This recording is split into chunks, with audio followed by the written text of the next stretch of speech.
Я приветствую вас, дорогие друзья, уважаемые гости и подписчики моего канала, а также подписчики Алексея Арестовича. Это прямой эфир, стрим сразу на двух каналах. Алексей Николаевич, здравствуйте. Добрый вечер. Опасное время, тревожное, такое достаточно волнующее. И, конечно, в формате сегодняшних наших рассуждений о войне мы бы очень хотели всех, прежде всего, призвать запасаться терпением и стойкостью, потому что кажется, что галоп эскалации, вот он уже топотом копыт звучит, и все будем сегодня обсуждать. Формат прежний, неизменный и достаточно понятный. Максимальное общение с вами, уважаемая аудитория, поэтому, пожалуйста, поставьте лайк и напишите, что думаете в комментариях о том или ином аспекте сегодняшних рассуждений, сегодняшнего разговора. Значит, QR-код, который возле меня, возможность задать вопросы, будет сессия ответов на вопросы, это в самом конце, да, но по QR-коду из клуба зрителей Шелеста, в общем, одни из первых прозвучат эти вопросы. Точно так же сообщество YouTube будем подключать и, естественно, да, чат трансляции на канале Александр Шелест и канале Алексей Арестович. QR-код возле Алексея Николаевича, школа мышления и коммуникации. Переходите, интересуйтесь новыми гранями себя. Да, вот так скажу. Новыми гранями себя. Ну а теперь о новых гранях происходящего. Опрос нашего сегодняшнего эфира, он звучит следующим образом. Значит, если примут решение о вводе миротворческого контингента в Украину, какая страна предпочтительнее? И варианты. Беларусь. Да, союзник с Россией, но это означает, что точно не будут стрелять. Индия, Бразилия, в общем, какие-то незападные страны. Микс западных и незападных. Ну вот, например, Турция, как член НАТО, но вроде как не совсем западная страна, или вперемешку, западная и незападная. И еще один вариант, только западные страны, и это, мол, такая гарантия безопасности. Сегодня белорусы сказали, что если Украина и Россия согласны, они не против. Собственно, по этому поводу и опрос. Алексей Николаевич, есть ли перспективы, что все вырулится в сторону миротворцев, и каких? Ну, вы знаете, я скептик. Я считаю, что война – это минимум на год еще. Плюс-минус. Хотя, как и все люди, я очень хотел бы, чтобы она закончилась вчера. И немало, скажем так, приложился к этому и прикладываюсь, чтобы она быстрее закончилась. Что касается миротворцев, то ответ такой. Нам нужны миротворцы из тех государств, с которыми мы хотим наладить отношения. А поскольку Украина безнадежно испорчена отношения с глобальным югом, а глобальный юг – это фактор номер один, то в идеале нам бы пошли китайские, индийские, арабские миротворцы, бразильские, возможно.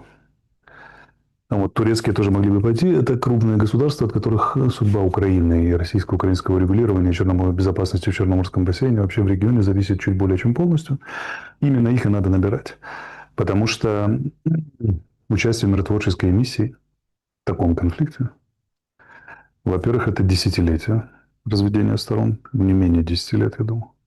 А во-вторых, это очень глубокая, в хорошем смысле, интервенция в судьбы Украины. И поскольку у нас безнадежно испорчена дипломатия с тем же Китаем, или почти безнадежно, очень плохо все с Индией, то это дополнительный и очень серьезный повод сделать их системным фактором в украинской внешней и внутренней политике, что нам нужно кровь из. Поэтому я просил бы миротворцев от крупных игроков глобального юга, например, навскидку, Китай, Индия, Бразилия, Малайзия, Индонезия, например. Вот эти вот государства. Турция хорошо. Вполне возможно. И арабские страны попросил бы. Ну, а наблюдателей можно набирать, там, например, из того же ОБСЕ, миксованных и так далее, где могут быть представители западных стран и незападных стран. Белорусских наблюдателей вполне можно брать, я уверен, в добросовестности белорусов. Потому что перед лицом такой международной ответственности они вряд ли станут передергивать, хотя, конечно, и это не исключено, так это не исключено ни с кем, на самом деле. Даже с западными миротворцами. Потому что все же не передергивают. Передергивают всегда отдельные лица можно завербовать, купить и так далее, и так далее. Поэтому это очень хороший повод сделать крупных игроков глобального юга системным фактором украинской политики, заставить лоббировать наши интересы. За миротворцами приходит понимание. За пониманием приходит согласие, за согласием экономика. Это то, что нам нужно очень сильно. Ну, и ни одно государство не может быть равнодушным. Ты можешь быть равнодушным к Украине в силу расстояния, Малайзия, Индонезия, но если твои миротворцы там, ты будешь темой, не первой темой, но в первой пятерке любого заседания правительства, это 100%. Ну, то есть, еще и поборются за это право быть Конечно, миротворцем. это очень нужно. Миротворцы – это престиж, глобальный юг в престиже нуждается, а для нас фактор – это втягивание в политику и сделать системным фактором в нашей политике. Они будут естественными защитниками, в последующем естественными друзьями, если мы будем разумно себя вести, партнерами. Да, и там где-то за миротворцами всегда встанет экономика, что нам и нужно, инвестиции и так далее. Ну и в принципе Украина займет место на ментальной карте глобального юга. Нам очень это важно. Вы так обозначили 10 лет, ну, то есть, длинная миссия миротворцев. Вот это очень длинная история. Скажите, а почему Россия должна соглашаться на миротворцев? Ну, потому что Украина, наверное, это вплетается в часть гарантии безопасности, но и России, как бы, они же постоянно против. Вопрос, почему соглашаться, это же перепрыгивание из сценария в сценарий. Если мы уже остаемся в миротворческом сценарии, это предполагает, что она уже согласилась на миротворцев. То в этом сценарии тогда мы просим вот таких миротворцев. А зачем ей вообще соглашаться на этот сценарий, это отдельный вопрос. Тогда поставим вопрос шире. Если как-нибудь война останавливается и не оккупацией Украины, или там левобережьем, например, а вот условно по линии фронта, сейчас, в 27-м, 28-м, 32-м, когда-нибудь, то победы, это означает, что явной победы ни одной из сторон нет. Линия фронта, это линия соприкосновения, стоят напротив куча вооруженных мужиков с очень длинным счетом друг к другу. В таких случаях в современном мире, в современной истории после 1945 года вводятся миротворцы. Миротворческие миссии бывают разные. По принуждению к миру, в нашем случае такого не будет, или по соблюдению, пискипинга, по сохранению мира. То это очень вероятное развитие событий. Предполагается, что если Россия не смогла решить все цели и задачи, там, оккупировать Украину и так далее, она изначально этого не декларирует, вообще-то, только 4 области и Крым пока, то по линии должны стать, конечно, миротворцы. Или наблюдательная миссия, или миротворческие силы, которые будут физически разделять стороны. Это очень вероятный сценарий. Формат – это уже дело десятое. Но даже если это будет ограниченная группа наблюдателей, а на 1000-километровый фронт, а если добавить северную границу еще, то, наверное, и 1500-километровый, не может быть малой миссии даже наблюдателей, это пару десятков тысяч человек в любом случае, то их втягивать нужно те же страны глобального юга. Ну, пока о миротворцах речи не идет, буквально перед нашим сегодняшним эфиром мы все вживую, все онлайн, вышел Зеленский и, ну, так насыпал в Панамку потужности. В общем, в Купянском вообще там 60 человек каких-то несчастных осталось зачистить. Есть четкие даты, когда зачистят Купянск. Слушайте, вообще красота. А если так посмотреть на Покровск, то там, извините, 200-300 человек. С географией не бьется вообще. Поэтому я хотел бы о природе этой войны у вас поинтересоваться. Вот прям прежде чем по фронту пройдемся по этим... Слушайте, а как так получается? 60 человек берут пол населенного пункта, такого как Купянск. 200-300 человек из 170 тысяч.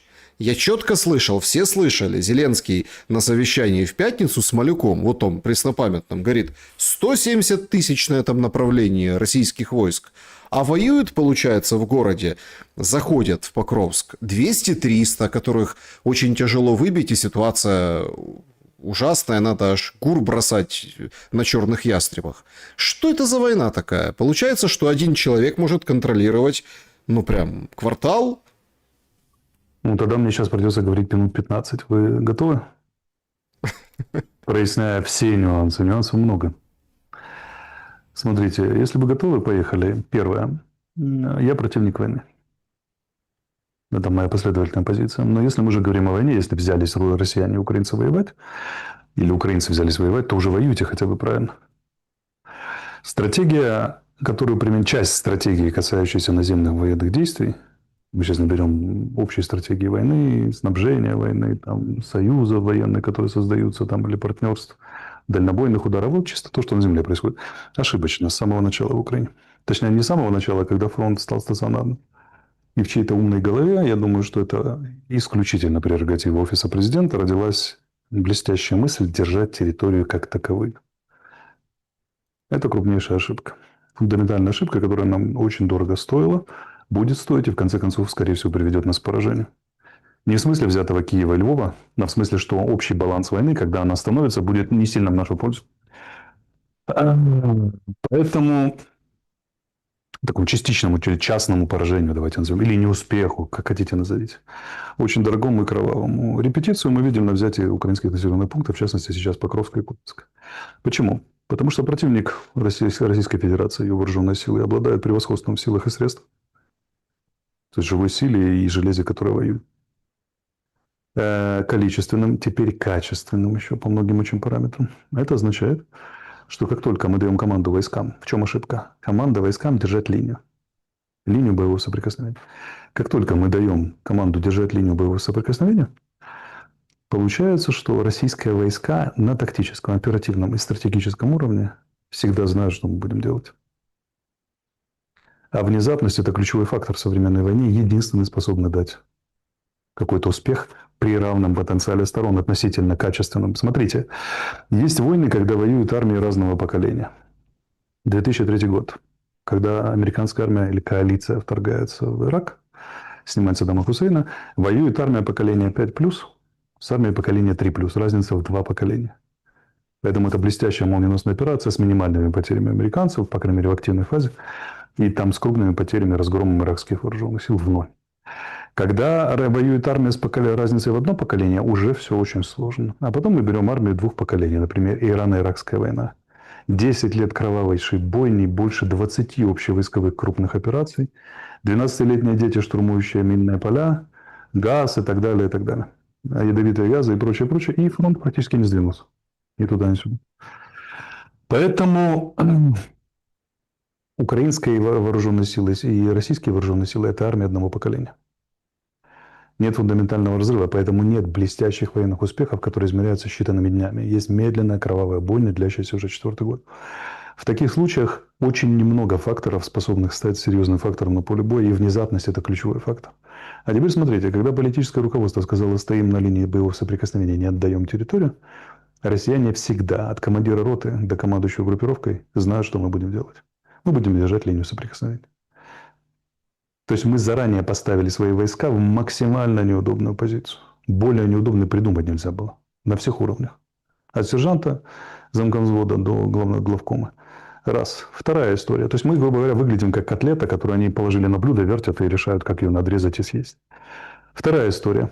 Мало того, что мы держим линию боевого соприкосновения, у нас есть установка политическая, которую выполняет главком сырский, отбивать утраченные районы обороны, там, ту же самую, условно говоря, ту же самую линию боевого соприкосновения. И так были сточены добровольцы, высокомотивированные, пришедшие в 22 году. На тупой обороне и очень тупых штурмах, контратаках. Потом так Сырскому условно вручили, и офису вручили там сотни тысяч мобилизованных, а их тоже сточили. Это безумие абсолютно. То, что происходит. Что могло бы быть вместо этого? Вместо этого надо было поменять принципиально 3 вещи. 4 в армии. Первая – система подготовки. Если даже человека насильно бусифицировали, то система подготовки очень много может поменять, начиная от его мотивации, заканчивая там его военным профессионализмом и отношением к тому ситуации, в которую он попал. Вот эти частные истории, единичные, которые рассказывают, да, я был бусифицирован под человека, а потом проявил чудеса боевой стойкости, ну, потому что, типа, если я уже в армии не отвертелся, то что сдаваться, то это вот как раз частные случаи, которые могли бы стать системой. Раз. Второе. Для этого нужно поменять самое главное – отношение к людям в армии. Сегодня Маркус Валерий опубликовал статью, что солдат абсолютно бесправное существо, которое можно сложить, упаковать, убить, ничего не выплатить и так далее. Это правда. Нам надо было делать человекоцентричную армию, где в основе, Маркс говорил, главной производительной силой является человек в основе, в фокусе всего должен быть рядовой боец, который сидит в окопе или там штурмует окоп. Вот на нем должно быть все службы должны работать на него, сойтись были. Вся логика, все принципы, вся мораль и так далее. Третья история – это прекратить стационарную оборону линии боевого соприкосновения, а поставить целью уничтожения живой силы и техники противника как главную, если, повторяюсь, уже взялись воевать. И разрешить командирам всех степеней маневренную оборону. свободное оставление участков, земли, удержание района, ключевых районов, перейти к этому и так далее. И перейти к Auftragstakt, так называемый, это немецкий военный термин, принцип, который предполагал свободу командирам в выполнении миссии, поставленной в самых общих чертах. Грубо говоря, ты должен удержать район, указанный 3 точками, там бригадный район обороны, у которых там по фронту дистанция 30 километров, в глубину 15. И в этом районе делай, что хочешь. Хочешь отступай, хочешь наступай, хочешь делай огневые мешки, карманы и так далее, и так далее. Ты не должен держать тупо линию соприкосновения и тупо ее отбивать. Что война с украинской стороны превратилась в максимально предсказуемую, тупую такую бойню. В чем она заключается? Россияне всегда знают, что мы будем удерживать конкретный окоп или СПшку. Вот. Потом, когда мы потеряем, мы побежим ее отбивать. Если бы не техническое преимущество на первых порах, в первую очередь в беспилотниках, развитое украинской стороной, с опережением российское, мы бы вообще уже давно продули. Но проблема в том, что россияне копируют удачно, масштабируют, а где-то в кое в чем пошли и дальше. То есть возникает качественное превосходство, уже не только количественно над нами. А мы способ войны не сменили. За это время российские вооруженные силы, российская армия минимум 3 пересмотрели способы того, как они с нами воюют. От тактики до оперативного искусства и до стратегии. Большую стратегию они даже 2 поменяли. Второе. Они постоянно творчески учатся. И за вот этими мясными штурмами, как у нас принято ржать в патриотических телеграм-каналах, видна настойчивая работа командиров всех степеней, научное осмысление и системные подходы к тому, что делать на поле боя. И вот сейчас оно сказывается. Если в 22-м они брали попасную за счет концентрации сил, и ливню снарядов и Вагнеру, который был боеспособен, сильно высокий, то сегодня это уже комплексное огневое воздействие всех степеней на всю глубину с мечтой любого военного изоляции поля боя. Они изолировали Покровск. Раньше, еще 3 месяца назад мы говорили, что они начали изолировать ротные, условно, ротные опорные пункты, батальонные районные обороны. Сейчас они изолировали крупный город. Перед этим это было в Судже, когда Рубикон перерезал российское элитное подразделение беспилотных, пережал нашим горловину навис на флангах, они по флангам продвинулись, пережали нам логистику, и на этом все кончилось. Чем отвечает на это украинская сторона? Это очень печальная история. Потому что можно сказать, что окей, по одной и той же схеме мы теряем фланги, а потом держим оборону в городах и так далее. Это еще кое-как можно допустить. Отсылки на то, что у россиян больше сил и средств, а нам не хватает, еще как-то можно допустить. Хотя на самом деле и на это есть ответ. Просто называть его не хочу, потому что не будем подсказывать. Чем отвечает? Допустим, ГУР, да. спецназ, Да. черные ястребы. Да, потом начинается у нас это падение черного ястреба. Тут тоже надо разделить. Смотрите, то, что сообщает наша сторона, то, что сообщает российская сторона, которая показывает кадры уничтожения каких-то людей какими-то дронами в темноте. Допустим, так, на них же не написано на этом бойце, которого показывают, которого дрон прилетает в здание и так далее. Допустим. И мы берем даже то, что совпадает у нас и Россия. То что получается? Элитные спецподразделения, которые готовятся годами, которые носители уникального боевого опыта, подготовка которых стоит каждого по $2 миллиона, по 1,5 не меньше обходится нам, союзникам и так далее, они бросаются какую задачу решить? Говорят, что есть узкая бутылочная горловина снабжения Покровска.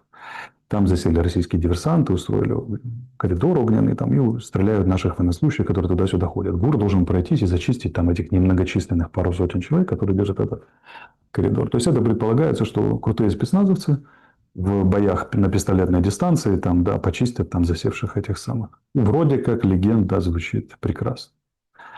Но теперь мы смотрим. Они же не просто так там сидят, российские эти товарищи, даже если они сидят. За ними стоит, как говорят, наш любимый верховный главнокомандующий, 170-тысячная группировка. Высадили там энное количество буровцев, допустим. Представим, что их высадили пару сотен. Не 2 вертолета, а пару сотен. Что они сделают в данном случае на финальной стадии падения города? Тем более, что бутылочное горлышко подавляется не стрелковым оружием. Подавляются дроны. Дальнобойными дронами, которые на оптике, дронами, которые садятся в засаду на дороге, фиксируют, взлетают, бьют и так далее, и так далее. И там пережато и убито снабжение 200 российскими бойцами, которые сели там по краям этого коридора. Стрелков ничего не может сделать бронированному автомобилю, например, тому же Хаммер. Он мог бы проскакивать туда-сюда. Но реально начинается то, что в войсках называют будановщина. То есть это интересно, что за термин да, будановщина. это термин, давно возникший с момента героических штурмов острова Змеиного, которые нафиг никому были не нужны. Вот. И которое, единственное оправдание которому было, это исключительно морская зона, возникающая, если этот остров удерживает украинская сторона, для вот этого морского коридора, по которому сейчас ходят туда-сюда экспорт-импорт в рамках Стамбульского соглашения о зерне и так далее.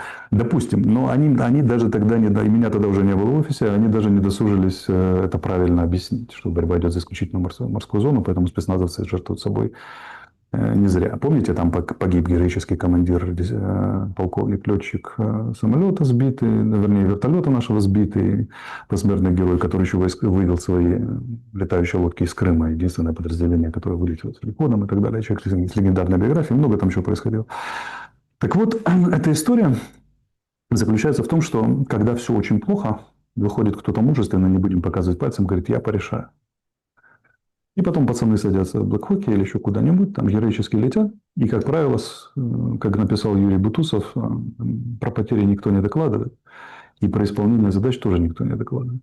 А были еще там заплывы героические на ЗАЭС от Никополя. Были там полеты в Мариуполь. Много чего было такого.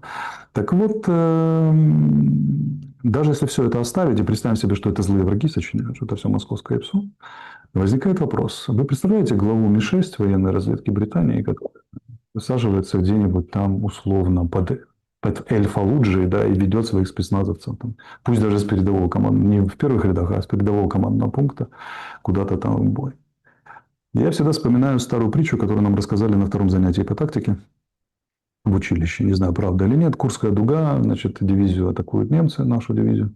Прорыв обороны, танки уже там утюжат передовые траншеи, и командир дивизии, некий героический полковник, условно Иванов, берет боевое знамя дивизии и ведет дивизию в контратаку. Они эту контратаку, все ура, конечно, крик ура, штык, да, значит, они отбивают. И на следующий день Ставка Верховного Главнокомандующего условно издает приказ полковника такого-то, Иванова, за оставление командного пункта дивизии в критический момент боя разжаловать в рядовые. Рядового Иванова за проявленное мужество и героизм при отражении атаки противника наградить орденом боевого красного знамени. Вот так работает нормальная армия. С нормальной армией Буданов бы проснулся рядовым на следующий день, но зато бы ему дали Героя Украины за этот героизм, за это ранее проявлено. Не может вот оставляем все. Допустим, ни один наш спецназовец не погиб. Допустим, они там сочинили и соорудили какую-то очень полезную военную штуку, освободили коридоры и прочее, прочее. Там перестреляли всех российских военных, из 170-тысячной группировки осталось 1000. Сам факт того, что руководитель стратегического органа, глава военной разведки Украины, стратегический орган, Министерство обороны, руководит частной десантной операцией на конкретном направлении и показывает, насколько все плохо в силах обороны Украины, насколько все плохо с пониманием в офисе военных подробностей, как вообще ведется, организуется война, и что вместо системных усилий у нас все окончательно выродилось в пиар. Пиар, который имеет отчетливый предвыборный характер, потому что Буданову предстоит возглавить партию военных, это же очевидно, там перебороть Залужного, перебрать на себя какие-то там полномочия. И второе, насколько Буданов не на своем месте как глава. И насколько в офисе не понимают, что военной разведкой давно нужен другой руководитель. Это просто катастрофа. Поэтому это даже если брать фактическое, то, что происходило. Там убили, спецназовцев не убили, поймали, засаду не поймали. Это мы не знаем. Я даже специально это не комментирую. Мы просто видим то, что стало общеизвестным фактом. Что он там руководит на передовом направлении частной операции. Ему надо руководить стратегической военной разведкой. Размах, который весь земной шар вообще. Ну, вам не кажется, это просто... Спутниковая группировка. Да, Это просто поэтому... элементарный слив того же Буданова. Ну, пройдет неделя-две и потеряют Покровск. Кто виноват? Буданов не справился. Нет, Буданов точно не будет виноват. Будет виноват и генерал на направлении, не Буданов. Буданов как раз был спасителем как бы, в этой ситуации. Как спасители его туда загоняли, или он сам себя загонял, как спасители его подавали и дали согласие. В общем, это имеет отношение к предвыборным технологиям, частному пиару конкретного лица и конкретной команды, и к управлению, политическому управлению войной и военному управлению войной это не имеет никакого отношения. По сути дела, это 60 человек держит, кошмарит целый город Купинск. Нету там 60 человек. Я думаю, что там человек гораздо побольше, как и в Покровске человек гораздо побольше. И военнослужащие с мест сообщают о том, что там известные военные блогеры, даже лояльные к офису, военному руководству, до сих пор лояльны. В лучшем случае пишут, как Тим Златкин написал, я даже комментировать ничего не буду, настолько все плохо. Поэтому Марьяна Безугла, например, пишет, что это прямой поток вранья. Как бы она перепащивает блогера, который пишет, там, что это прямой поток вранья со стороны Глиша и так далее. Я понимаю, зачем они делают хорошую мину при плохой игре. Я понимаю, зачем это нужно офису. Офис показывает партнерам, что мы еще ого-го, мы можем, давайте бюджет, давайте ракеты, давайте все. Отсюда и высыпали сегодня вот эти все чудеса про ракеты, которые уже использовались, полетят, всех будут бомбить и так далее, и так далее. Я думаю, партнеры все и наблюдатели, даже те, которые летят к нам на этом объекте из-за солнца, уважали бы нас гораздо больше, если бы мы говорили правду. Потому что в Украине есть совершенно реальные успехи. Частные, да, и их можно подсвечивать, а не рассыпать гроздью вот это вот все. Смотрите, когда президент должен коммуницировать ракеты на фоне провала Покровска и Купинска, это очень плохая история. Это не уровень президента рассказывать все эти сказки в нормальной стране. Поэтому у нас никогда не было системы. У нас были общее политическое понимание политических задач, не всегда связаны с войной, иногда прямо и противоречащие, и различные товарищи в погонах, которые там из подполковников быстро стали генералами, и которые готовы выполнять ценой своих же подчиненных любые политические примхи, и еще и старательно желая сварить собственный политический компот. Сырский вряд ли готовится в политику, а вот Буданов с самого начала идет с очень четким политическим прицелом. Все его там героические расчеты, поступки, операции, все, что он планирует и применяет. Это катастрофа. И эта катастрофа очень плохо законна. Это развивающаяся катастрофа. Понятно, это не завтра рухнет там Запорожье и прочее, но подобный стиль управления и подобные фундаментальные ошибки и непонимание вложено изначально в то, как в принципе ведения боевых действий, в принципе политического управления войной приведет к катастрофе Украины. Это ближайшая катастрофа – это Купинск-Покровск. Дальше там Запорожье и продвижение в Днепропетровской области. Ну, а дальше, как бы, понимаете, мы с вами говорили долго, когда рухнет фронт. Помните, было такое? Да, я вас постоянно спрашивал, да, нас как подначивали, да, когда рухнет. В каком-то смысле он уже рухнул. Если вот такие пиар-акции нужны для того, чтобы поддержать спадающие штаны, считайте, что он в определенном смысле он уже рухнул, этот фронт. А теперь смотрите.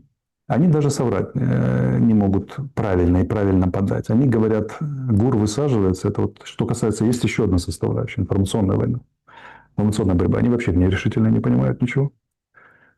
Они думают, что пиар-акция, на которой ведется вот там условная там, патриотическая часть ТикТока, это информационная борьба. Не, ребята, это самый важный и самый сложный слой борьбы, вершина пирамиды. При всем уважении парням, которые сражаются с автоматами в руках, это низшая цепочка, низшее звено пищевой цепочки войны. Верхняя – это информационная борьба на уровне стратегической коммуникации. Это даже когнитивная война, я бы сказал. Так вот, у нас ее не умеют вообще. С тех пор, как некоторые специалисты не участвуют в ней. Так вот, скажем так, они же не понимают, как надо подавать проблему. Всего-то стоило сказать, что ГУР высадился для того, чтобы обеспечить коридор для выхода наших войск, вывоза раненых и так далее, и так далее. Просто немного сменить информационное сообщение. А даже если установка не сдавать Покровск, хотя он будет сдан в кратчайшие сроки, думаю, не сдан, а потерян просто. Надо было все равно сделать акцент на гуманитарной составляющей, что героические бойцы ГУР и сам Буданов, который лично там, да, в грязи с веткой да, ползет там, и отражать и так далее, сделали так, чтобы вывести раненых, обеспечить коридор для выхода наших войск и так далее, и так далее, и, да, и, там, устойчивого управления и прочее. А они же говорят снабжение. Как читают это войска и как читают там родственники и вообще. Ну, что никто не выйдет оттуда, да? Никто не выйдет, а с места идут панические сообщения, которые офис не способен перекрыть.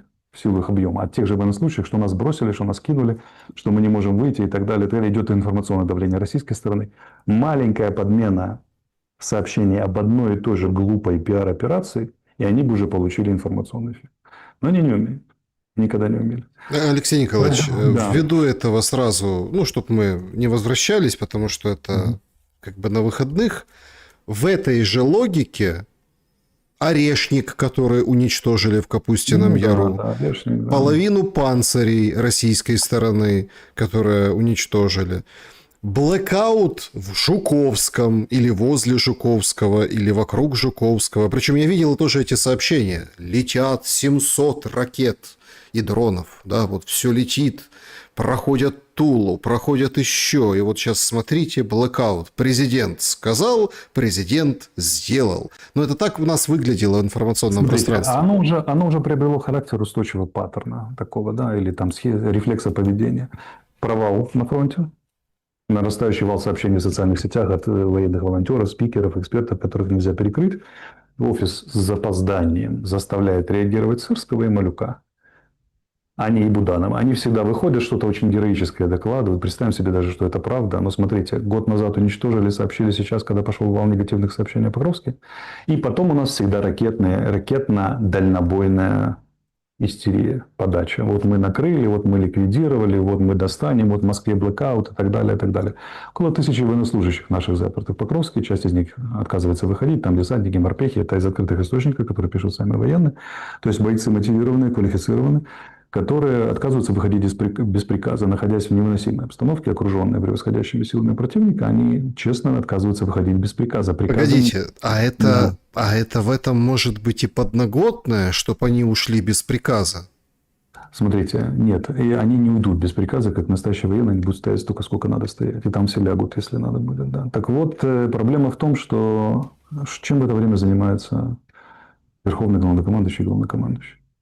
Вот, смотрите, вот по поводу информационной борьбы. Приезжает Сырский и публикует сообщение о том, что вот мы, значит, тут герои и перегерои, но у нас тут совещание. Вы видели выражение лиц этих офицеров на фотографии? Это даже не траур, даже не похорон, это намного хуже. Они понимают, что они принимают участие в безумной пиар-акции, раз.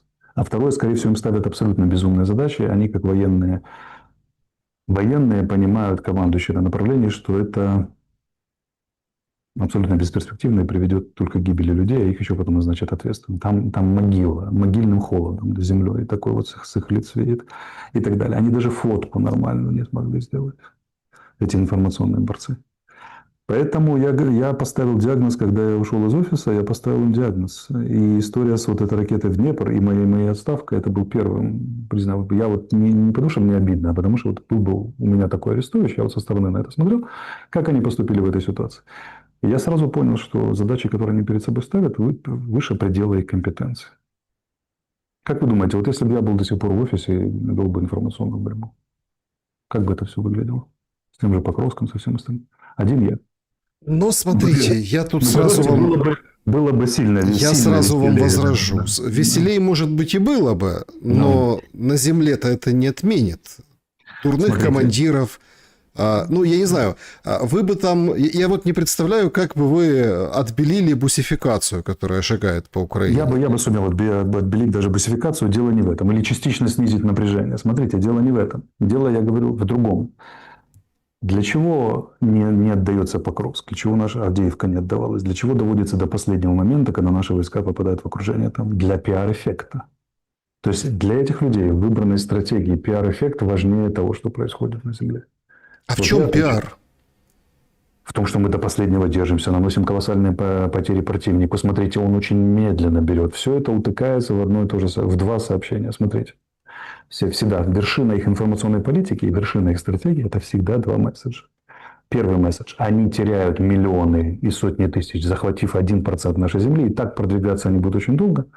И второе – их экономика скоро не выдержит и рухнет, потому что мы воюем на чужие, а они на свои. И вот еще чуть-чуть, и рухнет экономика. Поэтому наша задача, к чему сводится украинская стратегия, так бороться за каждый кусок и так медленно отступать, чтобы экономика рухнула раньше, чем россияне дошли до Днепра. Все, вот вся стратегия. Вот вся эта логика. И здесь информационная борьба, назовите ее пиаром, как хотите, имеет ключевое значение, потому что нужно создать ощущение у противника, у своих войск, у своего населения, международных партнеров верности этой выбранной стратегии. Вот это важнее. Они это как могут делают, но делают они это очень плохо, потому что стратегия ошибочная, но даже очень ошибочную стратегию очень долго можно держать верной информационной борьбой, если бы они умели это делать. Ну, то есть надо было соглашаться запускать журналистов в окружении. Кому? Путину или нам? Зеленскому, украинской стороне. Ну, там некуда запускать. По роликам, которые мы видим, и по сообщениям с мест, туда не то, что журналистам, там время жизни профессионального военного, который научен смотреть в небо, прятаться и так далее, составляет. Как, смотрите, тут же тоже какой момент. Нет, подождите, Еще... прекращение огня, запустили журналистов, да. Путин вполне предложил. может, конечно, конечно. Если вы хотели, но только надо было выходить с перекрывающей инициативой. Помните, у нас в мае был такой момент, когда Путин объявил перемирие, а мы с вами еще разбирали, я написал пост, что наши идиоты не могут инициативу перехватить. И через 3 часа офис прочитал мое сообщение, наконец-то перехватил. Инициативу, когда перемирие, надо сразу, когда тебе предложили 3-дневное, предлагайте сразу 30-дневное. И потом тот, кто отказался, не прав.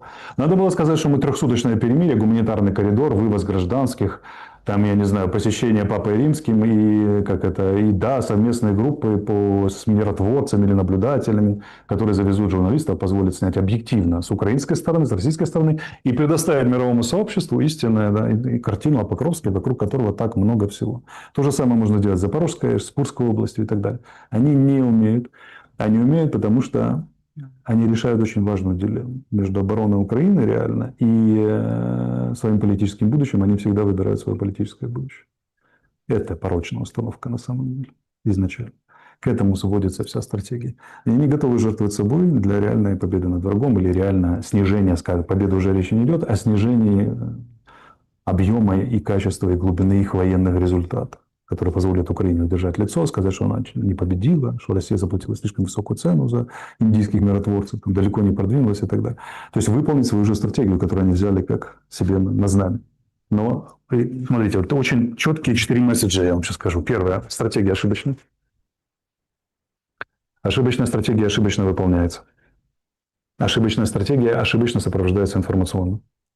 Ошибочная стратегия, ошибочно сопровождающаяся и выполняющаяся, ошибочно сопровождающая информационная, всегда реактивна. Она всегда следует за россиянами, никогда их не опережает. Это рецепт поражения, такой густой коктейль. И проблема в том, что... А теперь главная проблема. У нас нарушена обратная связь государства. Офис монополизировал власть, информационную политику и управляет обратной связью, а товарищи в погонах, генералы, руководители всех ведомств так им в этом подмахивают, что ни количество погибших украинцев, ни утраченной территории, ни утрачиваемые с каждым днем перспективы не может найти человек, который стукнет кулаком по столу и сказать, так не будет, давайте что-то менять. Пример – оперативный уровень управления войсками. Глубоко неудовлетворителен был у россиян с самого начала, начиная с планирования операции, но глубоко неудовлетворителен с нашей стороны. Но россияне имели оперативный уровень, а именно штабы армий, корпусов, дивизий. Оперативно-тактический. Через 3 года постоянных военных упражнений даже обезьяны и медведь, посаженные в штаб корпуса армии там, или группы войск, научатся. Мы это звено вывалили. Когда мы создали корпуса, создали мы очень поздно, очень неправильно. И фактически до то, что называется набуття боевых спроможностей, по-русски переводится приобретение боевых возможностей, в данном режиме им еще хороших 1,5-2 годика. А вот эти 3 года, когда россияне учились, уже никак не скомпенсируешь. Потому что они были соединения постоянной готовности, с уже развернутыми органами управления.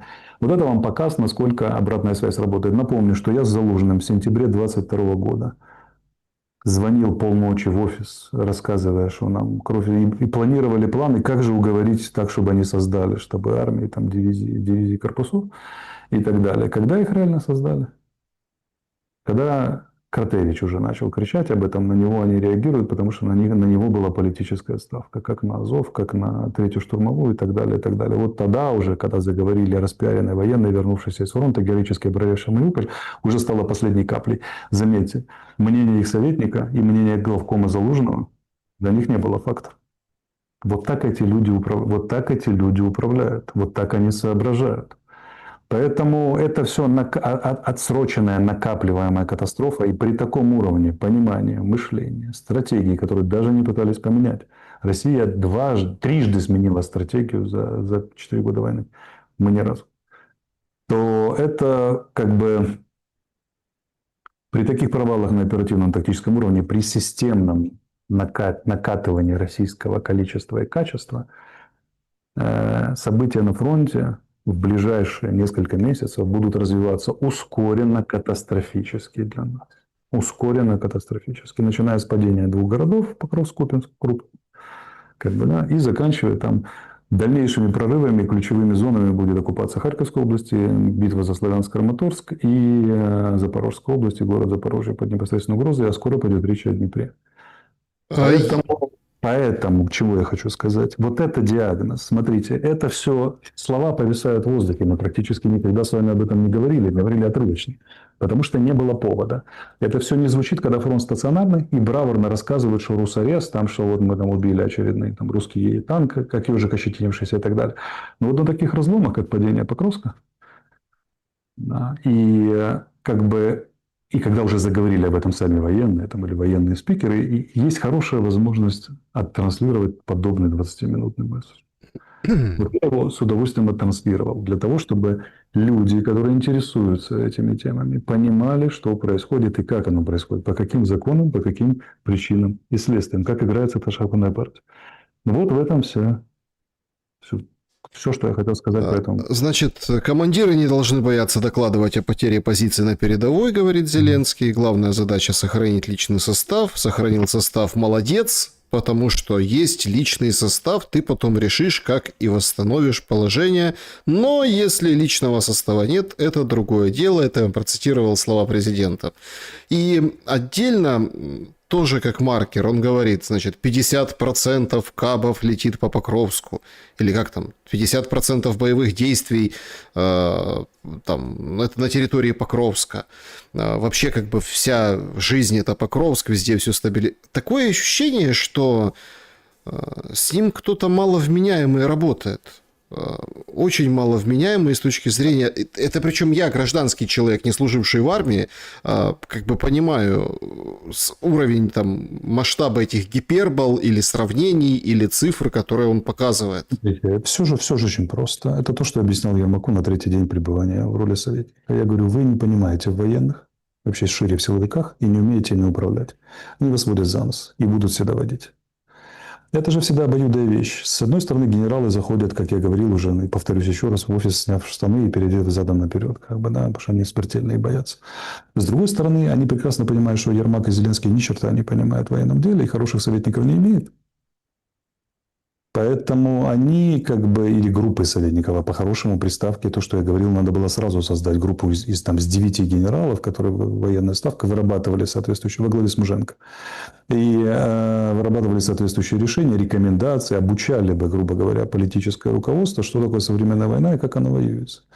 Обеспечивали бы там военную инспекцию, надзор над войсками там, и так далее, с выездом на места и прочее, прочее. То есть создать орган, настоящий орган военного управления из ставки Верховного Главнокомандующего, а не совещательный орган, где все сидят в кружочек и кивают президенту. Они очень быстро научились управлять Зеленским и Ермаку. Очень быстро. Все эти руководители ведомств и так далее, и так далее. Этому обучается курсант еще на первом курсе военного училища, что нужно соврать начальству, чтобы он считал тебя хорошим, да, а ты зашарил, а ты где-то там зашарился. Поэтому они прекрасно это все умеют. Они не стали бы в этой системе руководителями ведомств, если бы они не умели втирать очки.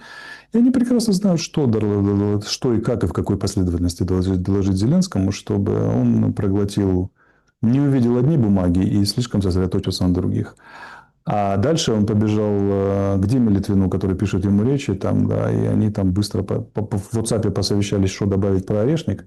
И вот оно все уже случилось, и все оно работает, понимаете? Но оно ни хрена не работает, к сожалению. Поэтому Зеленскому втирают очки.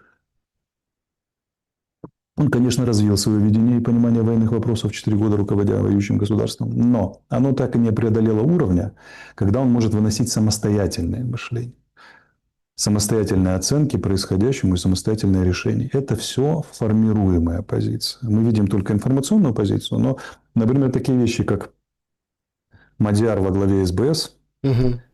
а там, как его, Штанько, или как там его, да, во главе штурмовых войск, там, условно говоря, показывает, что Зеленский не понимает и не владеет материалом, начиная с кадровой политики, что можно, что нельзя, заканчивая, как бы, кого можно ставить, кого нельзя, заканчивая, ну, несамостоятельностью в своих вечерних видосиках, которые он записывает, там, или информационных сообщениях. Ему даже подсказать никто не может, что когда президент выходит и озвучивает характеристики ракет, объемы их применения, там, производства и так далее, он тебя очень крупно поставляет. Зеленский стартовал с этого.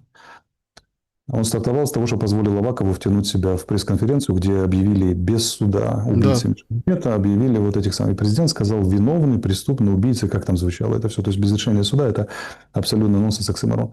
Вот эта история, которая тогда их ничему не научила, она до сих пор действует. Он озвучивает вещи, которые не имеет права озвучивать. А что, если выяснится, что заявленные характеристики не соответствуют? Президент соврал? Кому? Ну, ладно, украинцам, а партнерам международным? Или, точнее, ладно, международным партнерам, а украинцам? Значит, по Покровску давайте подытожим. Вот эта карта по состоянию на этот момент во время прямого эфира, вот здесь, она плюс-минус объективная. Значит, что мы видим? Какие первые выводы, если так просто глянуть на карту, на вот эту, да, то, в общем, Покровск уже не спасти. Есть шанс как-то деблокировать заточение Мирнограда, поэтому Сырский бросает силы, резервы на Родинское, вот туда.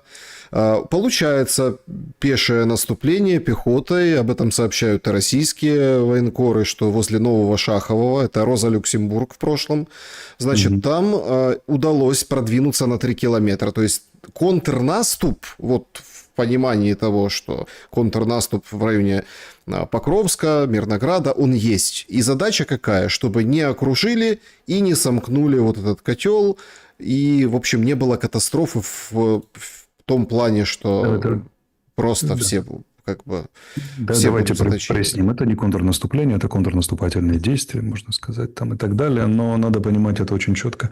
Это частное действие. Мирноград удержать невозможно без существенных резервов, которых нет.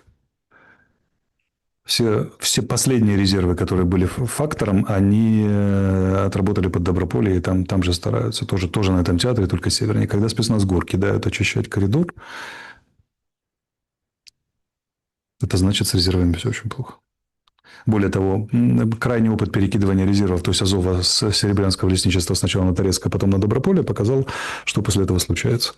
После этого российские войска уже в районе Лимана, как сообщает Рёбки, и там дипстейт не очень далеко от него, и так далее. Поэтому внезапный скачок, 1,5 года там стояло Серебрянское лесничество, никуда не двигалось, и вдруг вот так щелк, и все. А где Азов, Алексей Николаевич? Азов сражается на Доброполе, насколько я знаю, там, по крайней мере, по сообщениям в открытой сети, которые были. Дело не в этом. Никакой Азов, никакая 3-я штурмовая, которая теряет по батальонному району обороны в неделю, на самом деле, 3-я штурмовая или около того, судя по карте Дипстейта, того, что там происходит, не в состоянии уже решить эту проблему. Проблему фронта в состоянии решить, откуда ни возьмись, взявшие 1100 резерва, подготовленного, снабженного и обеспеченного. Еще и правильно применяемые, потому что этим полководцам заседать, которые выполняют политические решения такого рода, они эти 100 тысяч резервов как это сотрут очень быстро и относительно бесполезно. Поэтому, смотрите, ситуация двоякая. Здесь надо очень четко понимать, вот это надо уметь разделить в своей голове. С одной стороны, прямого катастрофа фронта нет. Он не валится вот так вот, что прям дыра, и в дыру заехали танковые колонны противника. И люди, которые хотят играть в оптимизм сегодня, они говорят, хватит кликушествовать. Вы кликушествуете с октября 23 года, что вот арестуешь, что вот так вот будет. А оно, видите, все нет, нет и нет. Ну, подумаешь, Покровск, один маленький город, на еще таких городов, ла-ла-ла и прочее, прочее. С другой стороны, как бы, ну, вот смотрите, вот все, что будет, уже есть. Сумма признаков, сумма вот этих вот решений, которые они принимаются, логики этих решений очень четко указывает на перспективы, что мы сейчас доведены до состояния истощения резервов, потраченных сначала на Курско-Сумская операция, безумная, абсолютно ненужная с какой-то фазы. Второе, как бы вот на этих всех добропольских подвигах и прочее, прочее. А все это сводится к одному. А давайте не отдадим ни пяди нашей земли, вместо того, чтобы разрешить маневренную войну нашим войскам. Отселить население давно уже оттуда и в пустой полосе, которую можно превратить в полосу обеспечения давно. Начать удерживать районные рубежи территории маневренной войной, создавая новые полосы в глубине территории, то есть постепенно меняя меняя территорию на время, благо что Украина страна, вытянутая с запада на восток, россияне воюют только с востока, мы в идеальном каком-то смысле положении находимся, если бы мы готовили последовательно линии обороны, отселяя население, обеспечивая их в фортификационном, инженерном отношении и так далее, и постепенно отступали бы, как умные люди, воюя по усиленным естественным рубежам, то противник нес бы большие потери, и мы бы решили ключевую задачу, вернее, нашу стратегическую размен на время на территории и на потери противника. Но они и это выполнить не могут. Смотрите, они поставили цели, а выполнить не могут. Вот вам частный случай на тактическом уровне. И штурма городов, вот, например, Попасная, Бахмут, российские потери к нашим были 1 к 5, 1 к 7, 1 к 10 на некоторых направлениях. Потому что отчаянные российские штурмы на подготовленной районе обороны, это любая армия несла бы такие потери, даже американские. Дело не в том, что россияне мясные и так далее. Просто это специфика боевых действий. Момент, когда наступает всегда момент в операции, когда потери становятся 1 к 3. Вот это момент, когда войска надо убирать из района обороны. В частности, из Бахмута, из Гори. Мы все время пропускаем эти моменты.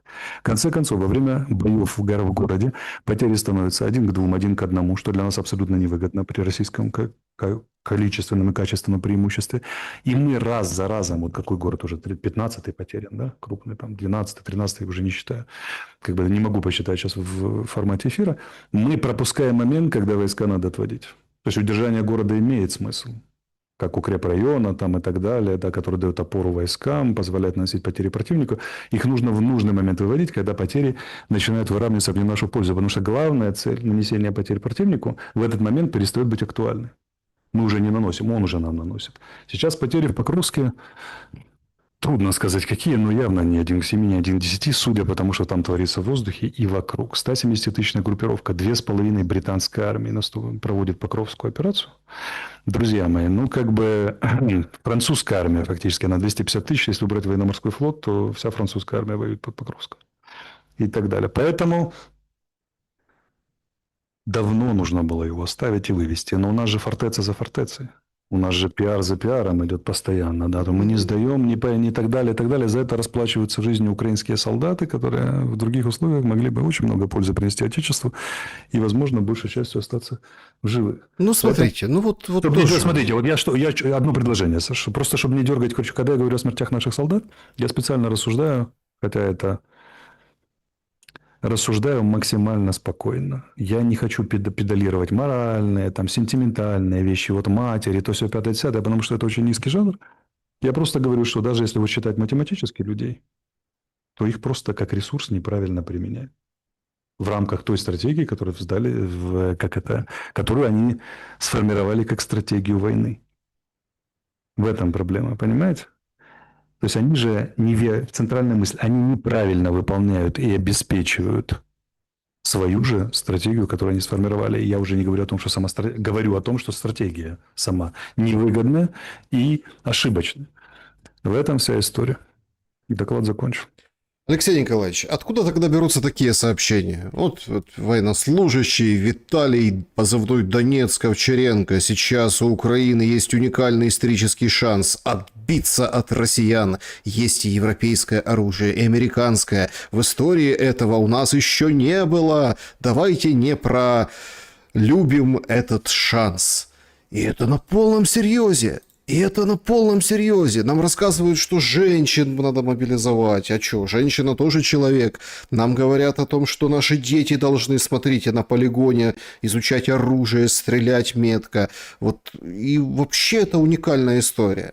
Ну, уникальная история, пожалуйста, выполняйте. Только же надо выполнить. Одни же сплошные разговоры. Если бы это была уникальная история, она бы уникальным образом организовывалась, то они бы сейчас где-то взяли 150 тысяч войска, поставили его в учебные центры, преимущественно за границей, чтобы их там не поражали Искандеры и так далее, там и кабы российские, да, или там сумели организовать Построение, чтобы не было, подготовку младших командиров, например, в Украине, там, да, и так далее, ротационным способом и прочее, прочее, благо такие возможности есть, подготовили бы резервы, правильно вводили бы их в бой, правильно использовали, правильно готовили бы стратегическую оборону, правильно обращались бы с военной промышленностью, с бизнесом, правильно бы обращались с экономикой, с моральной составляющей. Вот скажите, вот представим себе 35-летнего украинского парня, у которого маленький ребенок и жена. Вот он условно из Днепра, и он айтишник. И вот он с утра, он еще не мобилизовался и подумывает, ну, родина в опасности, враг подходит к Днепру, и уже ведет с супругой разговор о том, что, наверное, пойду-ка я защищать родной дом, тебя, там, сына маленького, там, папу, маму, родной Днепр и так далее. Ответственный человек, не бегает, не боится, не откупается. Он подумал, ну да, работал айтишник, кормил семью, но уже к Днепру подходит враг. Вот представим себе, да, такого идеального парня. Пойду, наверное, этот самый, воевать. И он видит с утра сообщение, что Украина запретила 4-й сезон «Игры престолов», потому что там российский актер, который и так далее, и так далее. Вот смотрите, казалось бы, пустяк, он очень далек от фронта. Нет, так я вам сразу, подождите, я вам сразу скажу. Да. А для него разрабатывают контракт, что там год, Да. на год контракт, там 1 миллион получишь или какой-то там сразу 50 тысяч, потом в течение А потом какого-то сейчас времени. 6,5 миллионов. Да. На 2, Так на вот, 10 лет, они представляете? делают все то же самое, что Российская Федерация, обнаружив, что не хватает у нее людей, мобилизационного ресурса, начала делать в 22-м. То есть мы, страна, которая обороняется, которая должна во всем опережать противника, делает это, когда ситуация уже катастрофическая с резервами. 3 года спустя после российского решения. Что они там? Помните 5 знаменитых? Мы с вами тогда еще не общались. Я еще Фейгину называл. Это всех 5 знаменитых стратегических решений Российской Федерации, которые изменили сразу войну в ее пользу еще в 22 году, которые мы не приняли. Они, даже если принимаются, они принимаются пиарно и спустя с опозданием на 3 года. Они так хотят отбиться от России. Уникальный шанс исторически не потерять. Так просто не работает. Без моральных оценок. Просто технически так не срабатывает. Вот он смотрит на это, вернемся к этому парню, Мгм. и понимает, что ну вот доверить свою жизнь, жизнь своей жены, ребенка и родителей и оборону родного Днепра людям, которые к концу 4-го года войны тратят усилия на запрет 4-й серии «Игры престолов», системное государственное усилие, наверное, сомнительная идея. Вот даже абсолютно объективный проукраинский человек, трезвый, глядя на все это, начинает думать, а под руководством кого я воюю? Вот им сейчас дай 500 тысяч войска и американцев, да, и 10 авианосных ударных соединений, они же и вот так они будут применять и их тоже, и спутниковую группировку, и все томагавки мира, и так далее, и так далее. Понимаете, как этот человек делает одно, так он и делает все. Если ты борешься на 4-й год войны с 4-й серии «Игры престолов», не способен решить проблему мобилизации, решая ее, когда все уже безнадежно, когда стремительно развивается фронт в Днепропетровской же области, то твои умственные и организационные способности начинают вызывать руководство, начинают вызывать сомнения. А это когда нет ничего хуже, когда боец или потенциальный боец сомневается в адекватности своего руководства. Теперь смотрим на эту всю купинскую историю и покровскую историю. Это сплошной поток брехни. И все, кто в армии, либо близок к армии, а у нас 1 миллион в вооруженных силах, а значит умножайте на 3-4 миллиона членов семей, то есть в каждый знает либо воюющего, на связи с ним находится, либо имеет членов семьи, знает, что сейчас высшее военно-политическое руководство страны прямо брешет по поводу ситуации в Покровске. А я вам скажу, что деморализует солдата больше всего. Смотрите, вопреки распространенному мнению, солдат может пойти на верную смерть, точно зная, что он погибнет. Делается это только на одном условии, когда он понимает, для чего это. И лучший способ командира иметь личный авторитет и иметь боеспособное подразделение, которое выполняет даже безумные приказы, иногда такое бывает, это говорить солдату правду. Всегда. Реально вводить в обстановку. Самым главным деморализующим фактором это знают все профессиональные военные, которые когда-то водили полки по полям нескошенным и так далее. А замполитов особенно на это учили, как бы, да, всегда. Это когда солдат понимает, что начальство не владеет обстановкой, врет про обстановку, либо предпринимает действия, которые не соответствуют обстановке. Вот эти все 3 фактора системно у нас с 22 года, и сейчас они наиболее полно квинтэссенцией проявляются. Высшее военно-политическое руководство не в адеквате. Это крайне деморализующе работает на военных, действующих, и на потенциальных военных. Сколько контрактов не вводи. Они эксплуатируют фактор людскую нужду, людскую жадность. Это хороший фактор. Но всегда он должен идти в соответствии с моралью. Если бы они говорили так, ребята, смотрите, катастрофа. Вот реальное соотношение сил и средств, нам не хватает людей, и если мы не хотим потерять Украину и в ближайшее время Запорожье и Днепр, то мы призываем вас на воинскую службу. А если ради моральных факторов отстоять Украину, вековечный враг и так далее, не дадим сделать тюрьму-изоляцию в Днепропетровске, в Днепре, да, и так далее. Но поскольку вы пошли жертвовать самым главным оторвались от семьи, здоровья и жизни, мы вам обеспечиваем хорошие материальные условия, как может государство Украина в данных условиях с помощью партнера. Вот так нужно проводить кампанию мобилизационную. А когда мы говорим: эй, чувак, мы врем про Покровск, высаживаем десант на голову противника, который валит противник, да врем и бросаем наши войска в котле, повторяя российскую пропаганду, а ты можешь пойти и заработать на этом денег, ну, это они на кого рассчитаны? На идиотов? И секунду, мы сейчас запретим 4-й сезон «Игры престолов». Вот это очень важно сейчас, сегодня.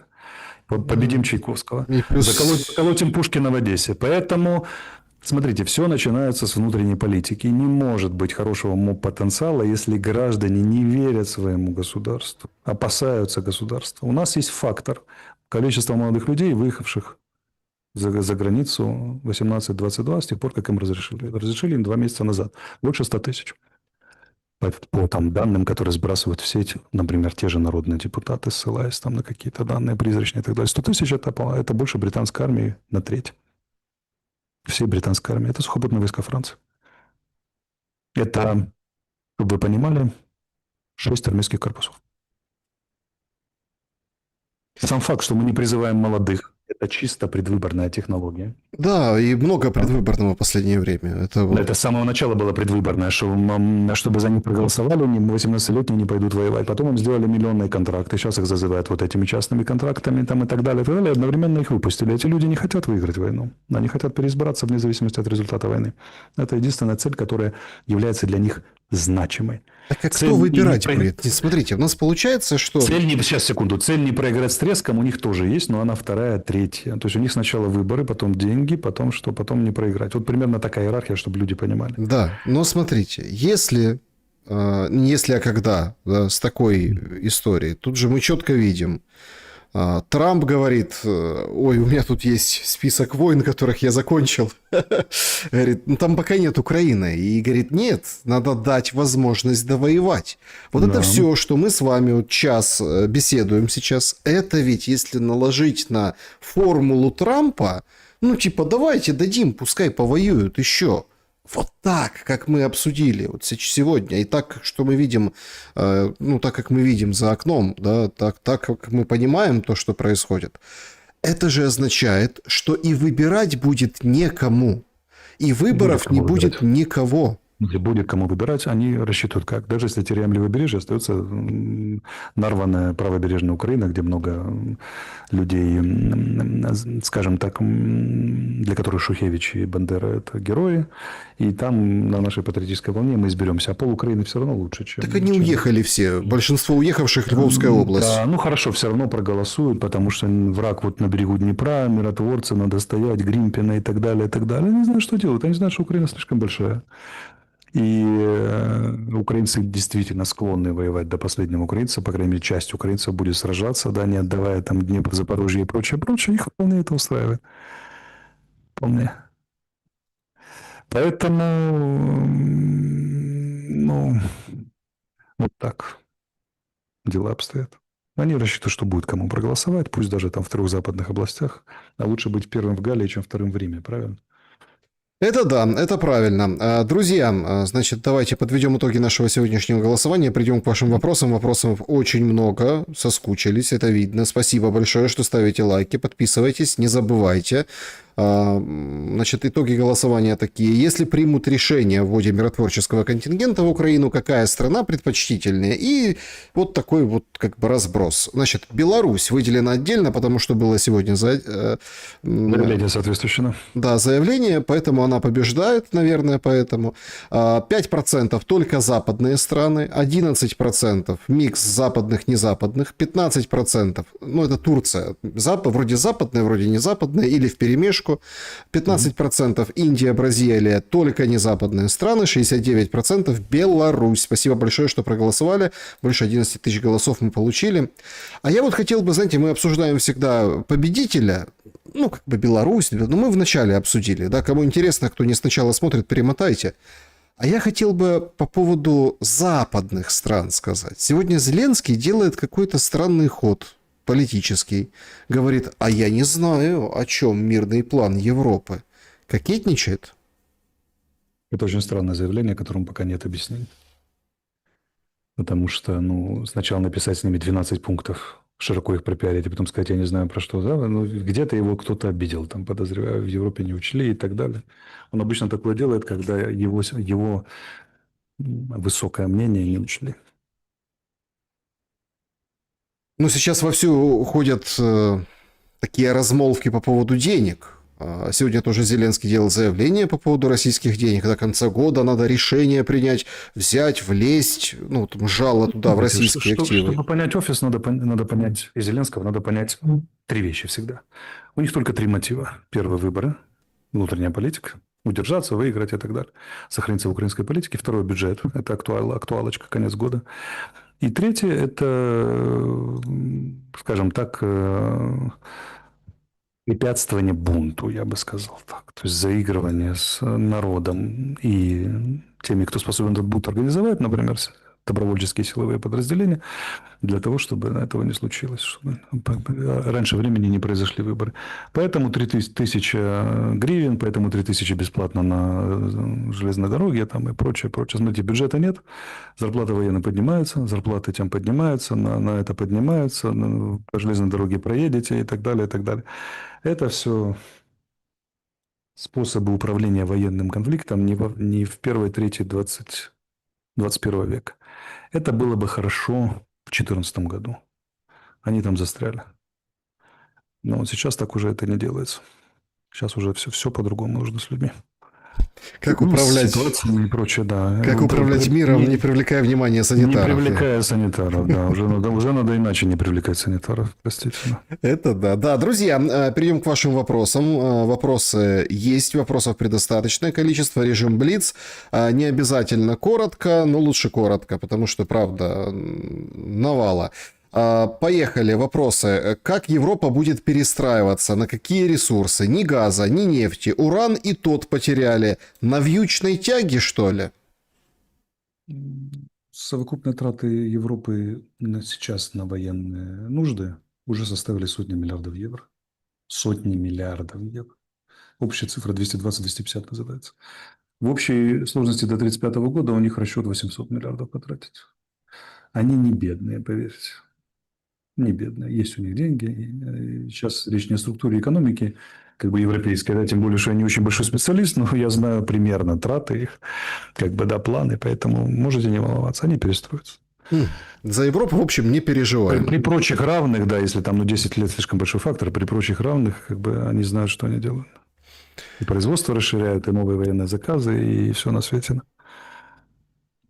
Значит, Сергей спрашивает: Алексей Николаевич, на ваш взгляд, почему интернет полон подавляющим количеством видео ударов по российским военнослужащим? Наоборот, со стороны России его значительно меньше. Создается впечатление, что Украина побеждает, и вот-вот армия УРФ скоро закончится. Как вы оцениваете медийную сторону войны и ее влияние на эмоциональное состояние людей с обоих сторон конфликта? Спасибо за ответ. Я уже ответил. Во-вторых, на специализированных российских военных ресурсах у тех же военкоров полно видео, где крошат наших военных, да, и ничуть не меньше, если не больше. Поэтому это вопрос, чего вы смотрите, в какой вы информационной пузырьке находитесь и так далее. А нам кормят, да, горящим Туапсе, горящими там российскими танками, там мотоцикл прилетел и так далее. Это создает иллюзию, что все управляемо, что вот секунду заканчивается 8 миллион у россиян погибших и так далее. А потом бац, и вдруг почему-то Покровск. Под Покровском до спецназ ГУР высаживается. Наверное, потому что россияне все погибли. И откуда-то 170-тысячная группировка. Мы же ее все убили. А она все 170 тысяч, и все 170 тысяч. Ну, так и панцири, и орешники, и все поразили. Орешники летят, да, руки, ноги в сторону, да, там махну рукой переулочек, махну ногой, там улица, да, и так далее, и так далее. Они, зараза, все не кончаются, не кончаются. Все больше и больше. Алекс, вопрос к Алексею. Как будет восстанавливаться Украина после войны? Кто даст денег? Ведь Украина интересует Запад только как антипроект, и только под это будут давать деньги. А где брать финансы? У России, что ли? Вот поэтому нужна очень серьезная история с глобальным югом. Фундаментальная смена политики в отношении глобального юга. Ну, у глобального юга есть деньги, это очень важно.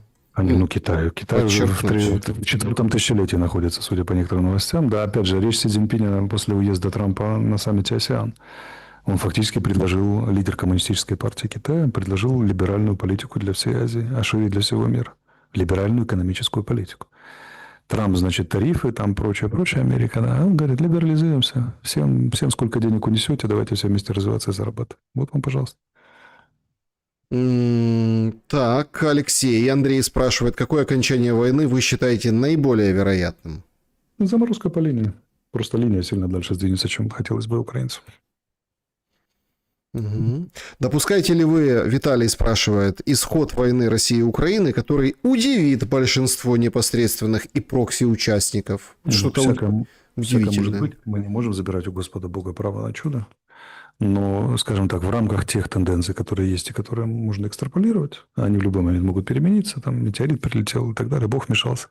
Пока будет заморозка по линии, где-то через год, должна, по идее, должна в этом сценарии, в котором мы идем, без смены сценария, где-то в течение года заморозка по линии, только эта линия будет слишком далеко на запад, не понравится большинству украинцев. Где она будет? Петр, учитывая флюгерство Трампа применительно к Орбану, как к его стороннику, о нем можно сказать, что он твердый политик или гибкий? Трамп не флюгер, нет. Он просто решает очень большой набор комплексных задач, исходя из своих идеалистических представлений о мировой политике. И постоянно наталкивается на реальную мировую политику. Это сложно. Вот это риторическое от юрца, юрец. Арестович просит выполнения украинской конституции. Путин просит выполнения украинской конституции. Все правильно, Арестович агент Кремля. Ну да, да. Все, кто просит выполнения украинской конституции, агент Кремля, и сама украинская конституция тоже агент Кремля. Зачем она просит ее выполнения себя? Более того, гарант конституции таким образом у нас тоже агент Кремля. Должен автоматически, получается. Ну, это если есть... Если бы он ее выполнял. А поскольку он с ней отчаянно борется, то понятно, что не агент, а самый что ни на есть патриот. Вам не кажется, что Зеля хочет, чтобы СВО длилось по времени дольше, чем Великая Отечественная, чтобы потом пиариться на этом и говорить, мол, они пережили хуже того, что было во Второй мировой? И так он не думает. Это разве что ему сочинят там, и вставят в речь, но это не может быть реальным мотивом. Реальным мотивом является удержание власти, личное здоровье и безопасность и с трудом заработанных денег. Ой, тяжелый вопрос, конечно. Солдаты ВСУ боятся процесса сдачи в плен и правильно делают. Могут убить и русские, и в горячке свои. А почему украинские женщины ничего не предпринимают, чтобы вытащить своих мужиков из окружения в Купянске и Покровске и проводить в плен? Все же маловероятно, что в женщин будут стрелять. Ну, то есть вы предлагаете же женщинам поехать в зону боевых действий, там, да, уговорить солдата сдать оружие, поднять белый флаг и пойти в сторону противника, и туда просто не доедут. Потому что киллзона на то и киллзона, что уничтожается любое транспортное средство, похоже на гражданское или на этот самый. А массовый поход женщинам по полям в киллзоне с белыми флагами, ну, попробуйте, покажите пример, а потом призовем женщин к этому. Вопрос от Ксении. Ух, какой вопрос. Итальянские блогеры, хорошо знакомые с деятельностью Ахметова, который взял в оборот остров Сардиния, то есть через искусственно созданный падеж скота от вируса, созданного в лаборатории в Болгарии, коим заведует якобы Хантер Байден, который является другом и соратником Ахметова, вирусом, который передается через укусы комаров. Ну, в общем, Билл Гейтс, здесь что тоже терни класс, освобождает территории для размещения Ахметовым литиевых химических комплексов, плюс огромного количества солнечных батарей в сотрудничестве с английскими корпорациями. Это коротко. Вопрос. Это правда, что именно Ахметов хотел бы продвинуть вас, Алексей, в президенты Украины? Вы от него? Пока я не услышал длинный ответ, длинную версию. Короткая, слишком мало информации, я не готов дать ответ. Давайте длинную. Ну, длинная там, наверное, очень длинная. И Билл Гейтс, и комары, и вот освобождение территорий. Ух, круто. Значит, в чем принципиальное отличие, Иван спрашивает, есть ли они, взгляды крайне правого Дугина и крайне правого Белецкого? И с кем вам было бы интереснее общаться сейчас? Да я не очень хочу общаться ни с Дугиным, ни с Белецким. У меня к Белецкому вообще нет вопросов, я все про него понимаю. А про Дугина, да, пару вопросов я ему хотел бы задать. Но это прямо не насущно, не кровь из носу, чтобы вот так вот. А чем они похожи? Ну, это пляски про уникальность собственного национального пути. Только Дугин за российский, да, а Белецкий за украинский. Ну, в принципе. Там национал-ассамблея, здесь национал-ассамблея. Если в общих чертах. Честно говоря, и Дугин, и Белецкий очень умные люди. Как они могут вдохновляться в 21 веке националистическими идеями, мне не укладывается в голове, вот честно. Да. Как вот это можно все всерьез воспринимать и все воспринимать. Один про кокошники, второй про там волю нации, клятву националиста. Ну, наверное, мало книг в детстве все-таки прочитали, расширяющий кругозор. Как-то так. Я не знаю, как это объяснить. Евангелие от Матфея, глава 6, стих 21. «Где сокровище вашим, там будет и сердце ваше». Вопрос. Сердцем Владимир Зеленский в Британии? Не знаю. Не знаю. Ну, тут вспомнили про Евангелие. Какой-то сегодня ад просто лютейший с митрополитом Арсением происходит, Святогорским. Ну, это чисто издевательство. Просто давайте уберем даже сан над пожилым человеком, в конце концов. То есть... У нас очень примитивная вся эта история. У нас никак не могут понять, что даже, что как бы государство, которое претендует быть европейским, даже с маньяком-преступником должно обращаться по-человечески. Даже убивавшим вот Чикатило, условно говоря, ему должны быть обеспечены человеческие условия. В этом же вся история. Для чего государство создается, для чего создается право и так далее. А у нас по принципу, ну, если он нам не нравится, с ним можно делать все, что хочешь. Как бы, да. Вот смотрите, что такое цивилизация? Это вам он очень не нравится, обращаетесь вы с ним лучше, чем с собой. Вот это вот цивилизация. Когда вы ведете себя как дикари, ну, на что можно рассчитывать? Может, кто не знает, одновременно там 3 суда в 3 районах Днепра назначили. Ему там скорую вызывали. Давление 100 на 200, вот 200 на 100. Короче, там просто скорая. После скорой опять суд. В общем, издевались сегодня над Арсением. Они пускают человеку, у которого плохое давление, плохое со здоровьем, да, высокое давление, пожилой человек, они как бы делают все, чтобы его добить по-человечески, по-здоровой. Ну, это сущее издевательство. Сущее. Но я еще раз настаиваю. Представьте себе, что вы узнали, что он генерал-лейтенант ФСБ. И очень много вредил Украине. Цивилизация, Европа, в которую вы претендуете, и НАТО, это значит с таким человеком вовремя отдавать медицинскую помощь, сохранять его достоинство, обеспечивать следствие судопроизводства с сохранением человеческого достоинства. Он считается невиновным, пока решение не вынес суд. И так далее, и так далее. Вот это все нормы права. Вот за это типа сражается Украина. А что на практике? Ну вот, 22-21 митрополита Арсения снова взяли на стражу на 60 дней. И, ну, там приходят видеокадры, ладно, показывать не будем.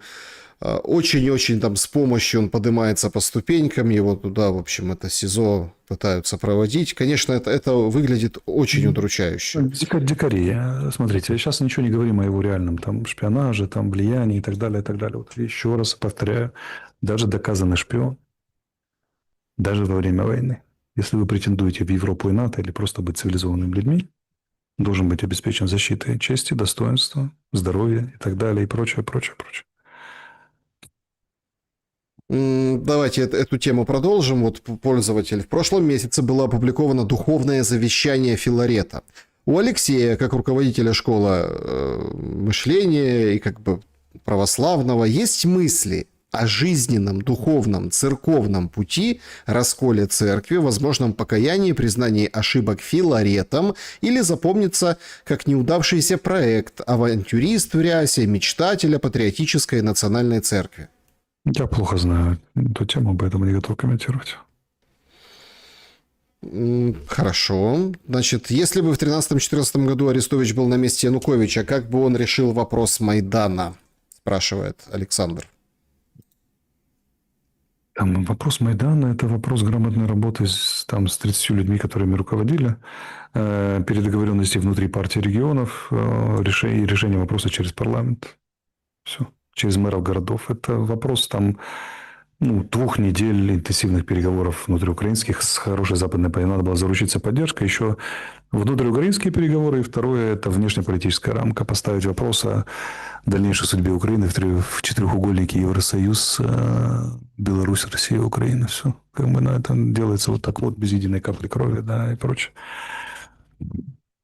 Поехали чаты трансляции. Чат Александр Шелест. Добрый вечер, Александр. Вопрос Алексею. Если вы станете президентом, как вы будете трудоустраивать военных, пришедших с фронта? Ну, я не стану президентом, скорее всего. Но в этой истории, а когда я стану президентом лет через 5, через срок, Так. У нас куда что-то более новенькое вероятно, сейчас, Алексей Николаевич. то там уже будет совсем другая обстановка. Военным все очень просто. Военные, которые защитили страну, это все люди, которые совершили настоящий подвиг. Они в 21 веке, когда есть масса возможностей отпетлять, убежать, просто не принимать в этом участие и так далее, пошли и пожертвовали жизнью и здоровьем. Поэтому честь им и хвала, всесторонняя поддержка, интеграция в общество, психологическая помощь им и членам семей, да, и так далее. Их не надо, смотрите, их не надо возвышать до небожителей, их не надо там пробрасывать. А у нас две эти крайности. Возвышают до небожителей, а потом стоит парень, как этот военный, который голодал 2 недели недавно в Киеве. Потому что из-за того, что его лечили в Германии, ему отказались пенсию предоставлять военную. Там были выплаты по ранению, что-то такое. Я не помню имя и фамилия, но случай кричащий. Так вот, чтобы такого не было. Сначала записывают в героя, потом бросают. Нужна системная работа по интеграции миллиона с лишним человек обратно в общество. Начиная с психологического кондиционирования помощи, заканчивая созданием рабочих мест. Но это все работает только если работает экономика. Экономика работает, если у страны есть будущее. У страны работает, есть будущее, когда проект, который она строит, явно декларирует, как бы, во-первых, договорен со всеми ключевыми мировыми игроками и соседями, вызывает их поддержку или нейтралитет. Второе, хорошо описан, реализуем на практике. У людей появляется надежда, а у надежды появляется что? Люди, которые готовы работать в этом проекте. Начинает исправляться экономика, демография, как бы, да, и судьбы военных, которые воевали, и не военных тоже. Поэтому все сводится к тому, какую Украину мы строим. Ту Украину, которую мы строим, из нее будут бежать военные, даже когда война закончится, будут сбегать, причем они это прямо декларируют. Не пришло ли время рассказать правду про Майдан, спрашивает Дмитрий. А чего мы не знаем про Майдан? Да, я, наверное, много не знаю, чего про Майдан. Всю правду, которую я знаю про Майдан, я много раз рассказывал, готов бы еще раз рассказать. Вам попунктно или как? Как вы хотите правду про Майдан, Дмитрий? Так, А следующий. я вот могу вам сказать, что нужно точно сделать по поводу Майдана. Нужно вспомнить про тех, кто погиб с той стороны. Беркутовцы. Беркутовцы, бойцы внутренних войск, там пострадавшие при исполнении служебных обязанностей, люди, которые выполняли приказы своего начальства на службе украинского государства, тоже, между прочим, давали присягу. И примирить их с майдановцами.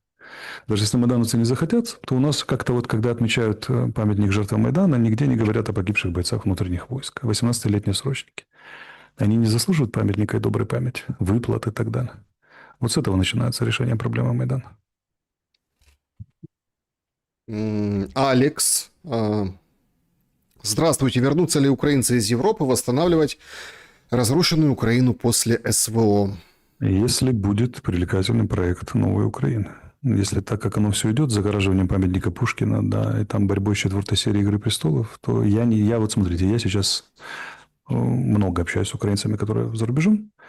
Я ни от кого, прописью ни от кого не слышал, что он собирается возвращаться в Украину. Я максимум слышал, да, очень хочу, очень скучаю, но и длинный список условий. Первое из которые сводятся к одному. Смотря, что Украина будет строить, смотря, какая атмосфера будет в Украине. Если там будет атмосфера ненависти и нетерпимости, люди, которые 3, 4, 5 лет просидели в Европе, и которые там уже время подавать на гражданство, которые интегрировались, вырастили детей, завели бизнес и так далее, не будут возвращаться. Будут возвращаться в лучшем случае деклассированные элементы, которых сняли с программ поддержки в Европе и за рубежом, которым некуда деваться. И приедут они и будут конкурировать за рабочие места низкоквалифицированные с бангладешцами и пакистанцами, которых сюда навезут, там, филиппинцами. Вот это ждет будущее Украины. Само по себе и это неплохо, если есть проект развития. А если его нет, то здравствуйте, вторые 90-е, только намного-намного хуже. Я вот люблю эту серии ответов на вопросы. Вот нравятся мне такие люди. Алексей, почему вы работали на офис президента? Я не работал на офис президента, я работал на Украину. Я в офисе президента всегда был чужаком, дважды из него уходил, если вы помните. И все, как бы, да. И чем это закончилось, вы знаете, до сих пор они против меня санкции ввели, вообще-то. Ну, видите, как это уже все забывается, все... тут уже как бы куда ни плюнь, везде подсанкционные YouTube-каналы, нужно VPN включать. Чат Алексея Николаевича, поэтому пишите вопросы туда. Алексей, что вам помогает двигаться вперед и продолжать делать то, что вы делаете, несмотря на огромное сопротивление со стольких сторон? Когда столько неуспеха и врагов? Можно, пожалуйста, глубокий ответ? Спасибо. Когда Иван. Смотрите, Иван, когда очень много врагов, это крупный успех. На самом деле. Просто я занимаюсь делами, в которых периодизация не 2 месяца, не 3, и даже не год. Цели и задачи, которые я себе ставлю, это десятилетие. Вот эти подъемы 2 года назад популярны, сегодня типа не популярны, это ни о чем. Послезавтра опять буду популярен. Потом опять не популярно. Это просто такая стезя. А что помогает двигаться? Любовь. Всеволод Жаров, Алексей, стоит ли стремиться в Европу в нынешних реалиях? Откуда? Украина – это Европа? Откуда? Украине в Европу стремиться. Украина не будет принята в Евросоюз. Разница потрясающая, разительная. Преодолеть ее не удастся, скорее всего. Нам менталитета не хватит перестроиться. У нас же хотят как? Чтобы суды были как в Европе, но в случае чего за 5000 евро можно было порешать. Так не работает в Европе. Европа – это уважение к закону для начала. Где вы видели это в Украине? Это нужна перестройка менталитета, которая занимает десятилетия. Так, Наталья благодарит за озвучку книги «Подземелье ведьм». Очень ждет продолжения. Спасибо, друзья, за то, что пишете, отмечаете. Какой проект Украины в будущем, Алексей Николаевич? Мой проект очень понятный. Нейтральная страна в хороших отношениях с соседями, с кооперацией с соседями, в очень хороших отношениях и с Западом, и с глобальным Югом, которая развивает свои сильные стороны и настойчиво борется со слабыми, где уважение к человеку является главным законом. К человеку, к его достоинству и создает условия для его развития. Вот и все. Спрашивает пользователь, ВСУ убили дронами мирных, шли с белым флагом собакой в Купянске. Как вы относитесь к этому? Очередной повод по типу Бучи или уже нет? Это же не доказанный факт, это всего лишь... Я не видел, например, этого видео. Что значит ВСУ? Там на дроне было написано крупными буквами ВСУ или как? Как вы понимаете, что это ВСУ? Это не даже для того, чтобы россиян обвинить, а просто объективно. Откуда эта информация? Почему вы знаете, что это ВСУ? Как вы знаете? Я так думаю, что с моментом крушения того, что мы уже определили, что началось, будет больше подобных таких моментов. И просто вопрос, что выберут пиарить, понимаете, раскручивать. Больше каких моментов? Трагических.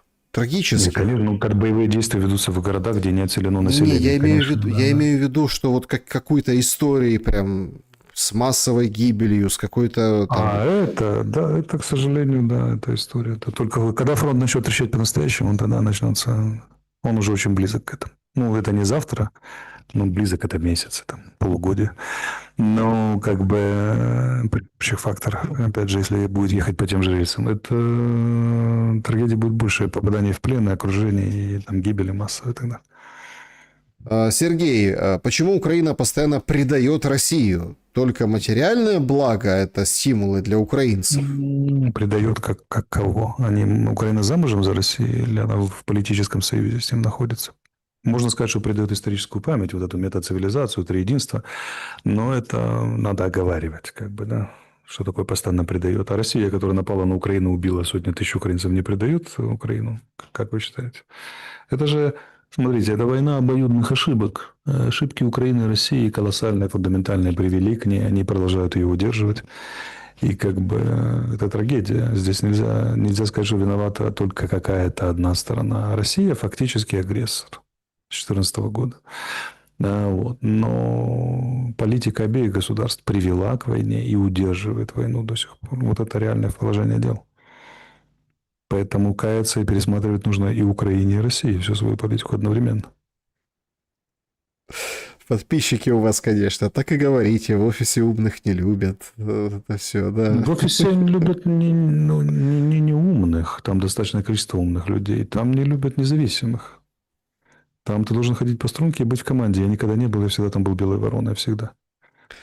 Можно ли поменять архетип человеку и народу, спрашивает пользователь. Можно. Можно тот же самый архетип перевести, например, на более высокий уровень служения. Так что его родная мать не узнает в хорошем смысле этого слова, но это колоссальный труд, им надо уметь заниматься. А в плохом? В плохом с нами это сделали, а в хорошем пример Индира. И как это, боже мой, Махатма Ганди. Просто у нас, думаю, что Индия всегда была такая мирная и тихая. Он там пришел и стал мирным и тихим. Вы почитайте его биографию. Против него были и националисты свои собственные, и англичане, и умеренные. Все были против Ганди. Вот поэтому он сумел это сделать. Привел Индию к независимости. Алексей, почему вы больше всего скучаете в Украине? Гулять по Киеву. Я всегда ходил пешком, обожал. Ну, старался, очень люблю Киев. И гулять пешком. Да и вообще по Украине, по Одессе, по Львову. Просто ехать по Украине. Я люблю Украину. Я знаю, в это трудно поверить. Но я реально люблю Украину. Украинцы очень скучают. Ну, особенно сейчас по Одессе прогуляться. Это же какое... Ну, не сейчас. Я ж сейчас по той Одессе, потому Нет, Киев, это же я еще какая... помню, да. Это... Слушайте, а можно сказать, что эти... Куб над Пушкиным, этот картонный... Это да. Это МАФ. Укрепление Одессы, да, прямо. Малая архитектурная форма. Это, понимаете, я вот думаю, что даже если Украине повезет, она отобьется там, и там ей суждено будущее. Это ж сколько ее придется отмывать от вот этого всего, от этих закрывателей памятника Пушкина, переименования консерваторий, от там четвертых от запрета слушать музыку, которую ты хочешь в личном автомобиле, вот эта инициатива в отношении школьников, не говорить на переменах на русском языке, при том, что публикуется статистика, что больше половины украинских детей говорит на русском языке. Там, да, и прочее. Это же как бы отмывать эту бедную Украину от всего, что было наделано. Ну, будем отмывать, куда деваться. Ой, меня один вопрос интересует. Я вот не понимаю, почему не снесли эти все ящики? Да потому что военное положение. Ну, как ты будешь сносить? Тебя снимут, тебя сразу бусифицируют и отправляют там под Покровск умирать. Так, хорошо, а почему ночью их цепляли? А ночью цепляли, потому что боялись протеста граждан, не знали, как отреагируют. Как бы, да. Ну, все же очень просто. Это крысиная власть, ну, воровская. Ну, как воры действуют. Тайком все. Да, друзья, всем большое спасибо за то, что побывали на нашем сегодняшнем эфире. Алексей Николаевич, благодарю за время и мысли. Спасибо большое, Саша. До встречи в следующий понедельник. Друзья, спасибо, да, зрители. До встречи. Да, друзья, спасибо, что посмотрели этот эфир. Пожалуйста, поставьте лайк и напишите хороший, добрый комментарий. Добра и света.